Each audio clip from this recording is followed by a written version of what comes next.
Hi, welcome to today's lesson on using Cronometer to track your food. My name is Angela Taylor. I'm a licensed dietitian nutritionist, faculty at Johns Hopkins University, and author of the Brain Food Cookbook. In today's example, we'll be tracking the food for an 11-year-old boy who is following a special gluten-free, casein-free, so that's dairy-free, diet. And in fact, he's following a special Paleo protocol called the SCD, or Specific Carbohydrate Diet, also known as the GAPS diet, Gut and Psychology Syndrome. So here we are at Cronometer. Before you get started, it's very important to enter in your profile information correctly. I think it would be best if you use the services of a professional, a licensed dietitian nutritionist, to do this for you, but if not, I just wanted to briefly go over this. So we have entered in that it is a male, his birth date, he's 11 years old, he's 5 feet tall, he weighs 95 pounds, his activity level is lightly active. It's important that you put this in properly so that Cronometer can correctly calculate the calorie needs.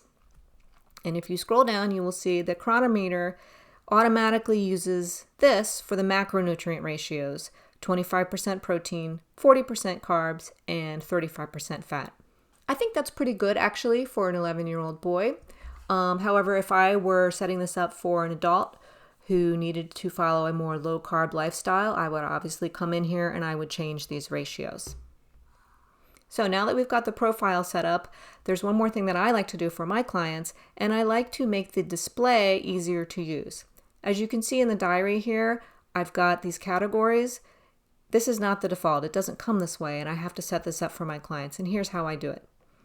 I go into the display settings and I actually turn off timestamps in diary because I think people think better, especially it's good for recall, if I have these group names, these very specific group names. And here are the names that I use: breakfast, snacks, lunch, snacks, dinner, dessert, and supplements. The reason why I put supplements down here in its own group is because it's much easier to copy and paste supplements from day to day so that people don't have to type them in from scratch every single day. So it improves accuracy. All right, so enough about the setup. Let's get into the diary.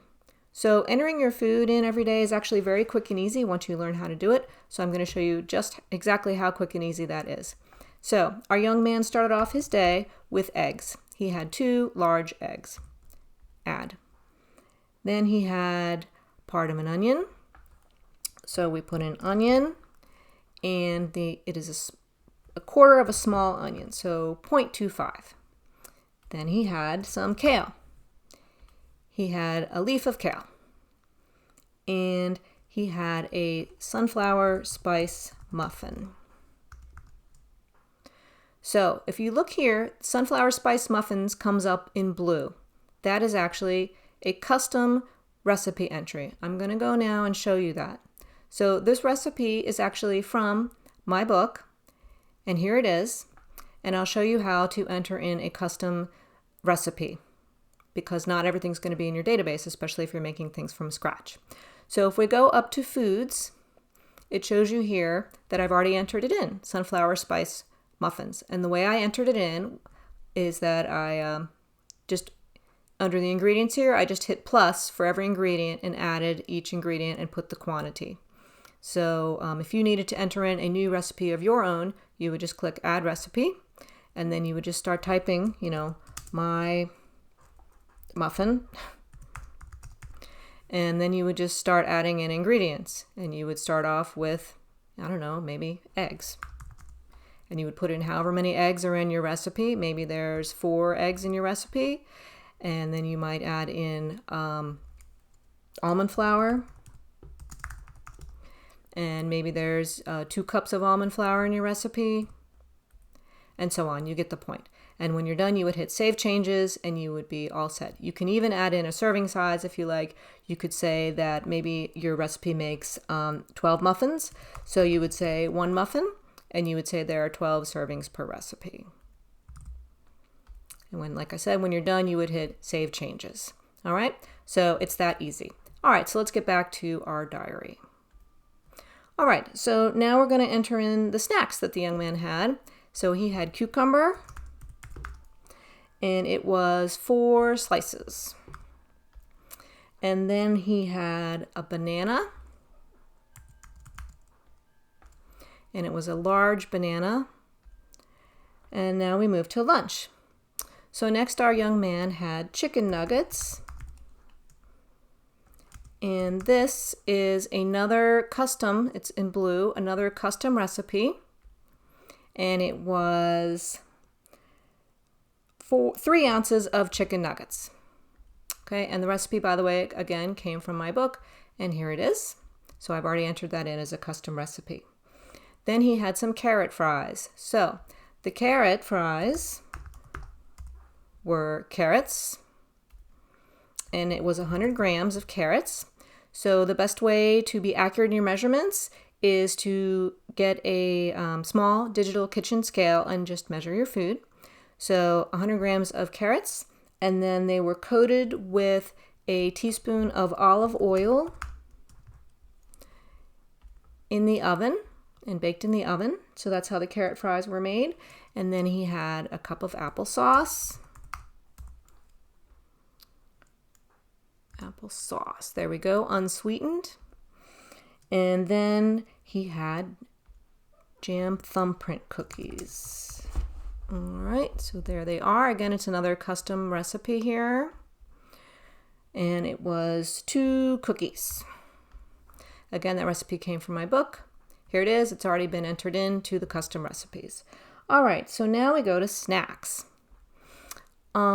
It's hard sometimes to meet your protein needs. I think even if you're not following a specialized diet, it's challenging to meet your protein needs. So for many people, they like to have a protein smoothie for one of their snacks.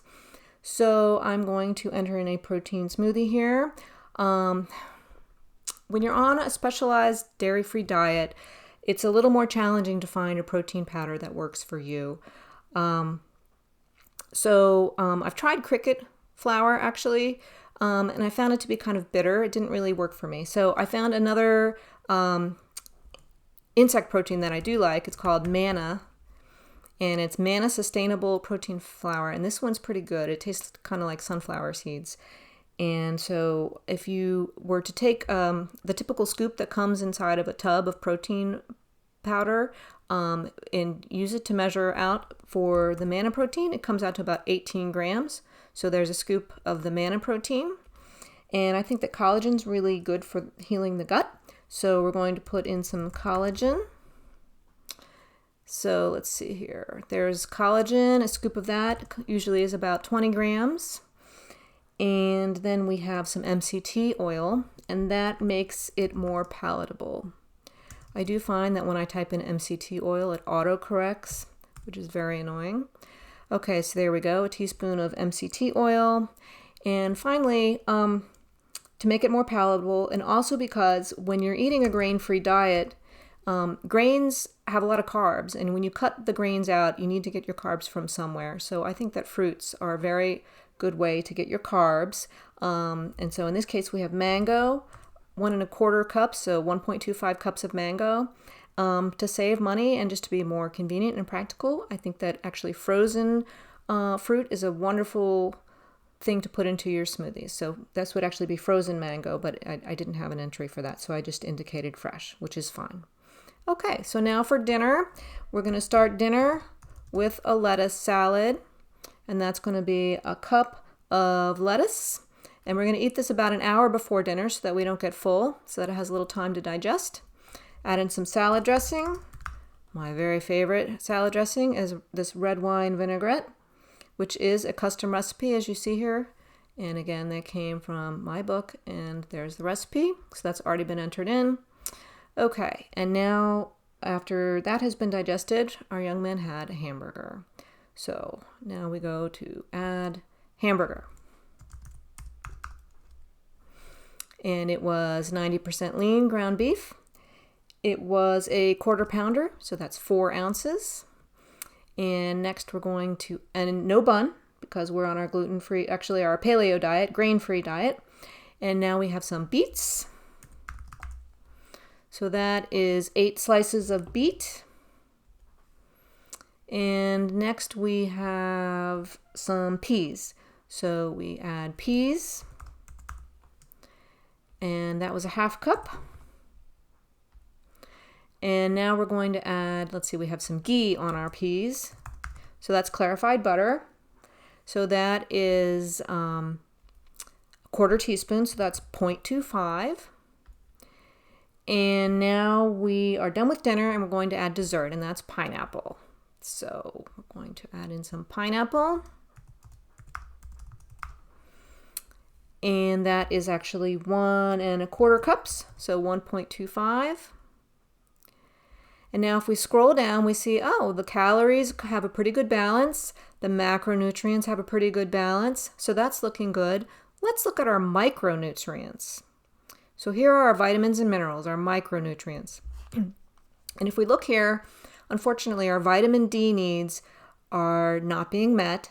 Our calcium needs are not being met. And that's really not that surprising on a casein-free or dairy-free diet. So we're going to need to make up for that somehow. Phosphorus is pretty close. And then our omega-3s are pretty low, are low. So we're going to take a supplement to make up for these omega-3s, the calcium, and the D. So let's go ahead and put those in. So supplements, let's add that. For vitamin D, we're going to go with Now makes a 2000 IU vitamin D. Here it is. So we're adding that. And you can see it's been added there to supplements. Next, we're going to add a calcium supplement. And so that now also makes a calcium supplement. I like to use a calcium magnesium supplement because calcium on its own can sometimes be a bit constipating. And this client does have constipation problems. So a serving of this is 2 tablets. So we're actually going to suggest that the client take 1 at breakfast and 1 at dinner. So there we go. And finally, we are going to take an omega-3 supplement. The one that I have selected is Wiley's Finest. And here we go. And that's a teaspoon. And so as you can see, that has been added.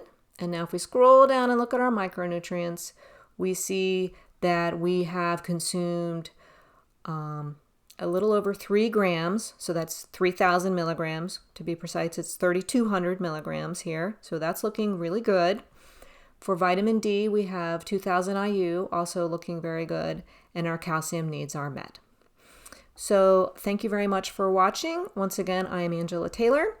If you like this video, please give it a thumbs up and please subscribe to my channel. Thank you so much.